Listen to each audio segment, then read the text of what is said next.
I've come here to chew bubblegum and kick ass. And I'm all out of bubblegum. Or something to that effect. I am Billy at _swan_man on Twitter, repping the One Stop Geek Shop podcast. Follow me on Twitter. Download the podcast anywhere you get your finer free audio content, like Apple Podcasts. And today we have an unboxing of NECA's new They Live John Nada action figure. Now, this is in Mego retro styling, so he has real clothes and he's out of scale with most things, about an 8-inch figure. So I'm a huge, if you couldn't tell, I'm a huge Rowdy Roddy Piper mark. These glasses are from the Rowdy Roddy Piper box by WWE Legend Shop, which is different from WWE Shop. That's a whole thing. Worth the value. Put the glasses on or start eating that trash can. There's so many different little isms of the hot rod that I enjoy specifically from the film. So let's crack it open, shall we? Let's get a little blade job here. I'm going to preserve this box like I do with all NECA, but I don't know. It's fine. There's something very plain about the They Live artwork in my opinion, but that's me. So we got here. Let's see if we can crack it open. All right. Smooth little blister. You have what the real world looks like in the glasses. He's got a little bit of the NECA dolly restraints, so let's just cut those off right now.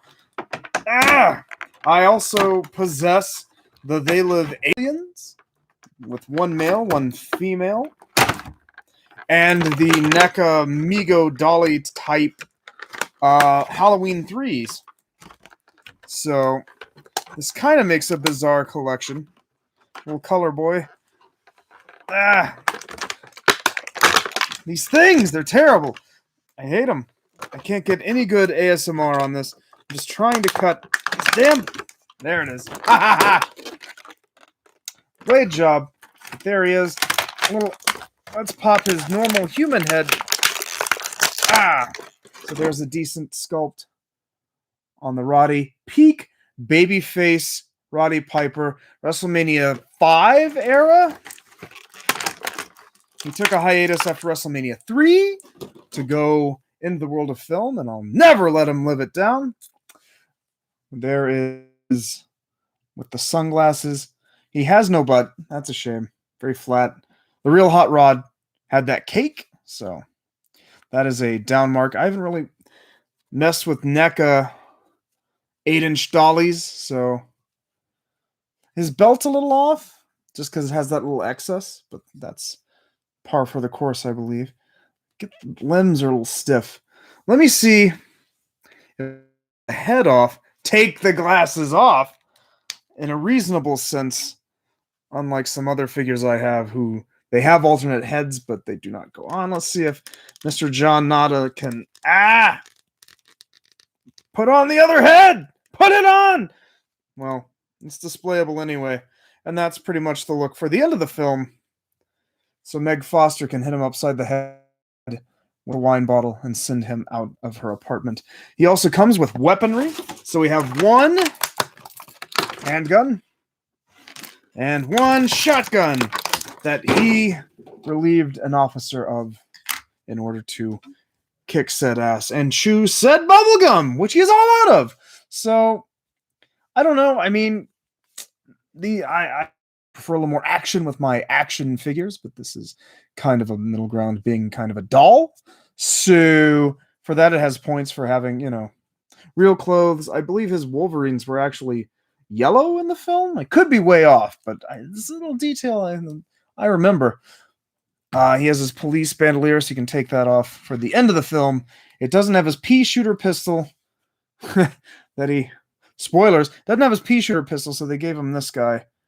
Is it a Desert Eagle? I think that's for the tail end with him and the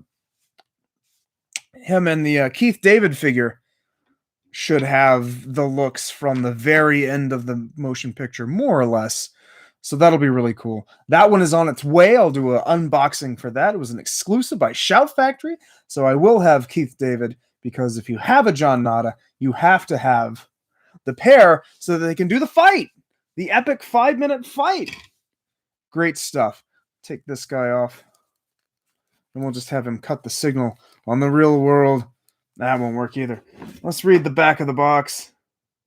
They influence our decisions without us knowing it. They numb our senses without us feeling it. They control our lives without us realizing it. They live. Oh, that's it. That was kind of the rant from the preacher in the beginning of the film, in the middle of the film. A rugged loner stumbles upon a terrifying discovery. Ghoulish creatures are masquerading as humans, while they lull the public into submission through subliminal advertising messages. Only specially made sunglasses make the deadly truth visible. And so you have your John Nada epic. Yeah, hands are stiff. You're stiff, Roddy. Work with me, brother. Going into... He's too snug. Too snug to put a weapon in without some serious intervention. And I've noticed that with like Super 7, their hands aren't meant to hold the things that they are packaged with, and that wigs me out. Like I said, I prefer a little more action for my premium format action figures, but he looks great. He feels even better in hand because he's a little sturdy. I think the fabric belt is kind of a miss, but it's it's an aesthetic. It's a choice. They went for it. They live. They made Super 7-esque retro figures as well, which they have not made John Nada yet in that line, I do not believe. So you only have the aliens. So I had to get a representation of Rowdy Roddy Piper as John Nada, considering I have representations of Rowdy Roddy Piper literally over there, all over the damn place. So that's the fig. I mean, I don't have like a rating scale yet. If you think I should, I don't know. But they live, we sleep. So comment, let me know. Hit me up on Twitter, download the podcast to hear even more nonsense. But this has been Billy and John Nada for the One Stop Geek Shop podcast. And remember, never grow up, never surrender.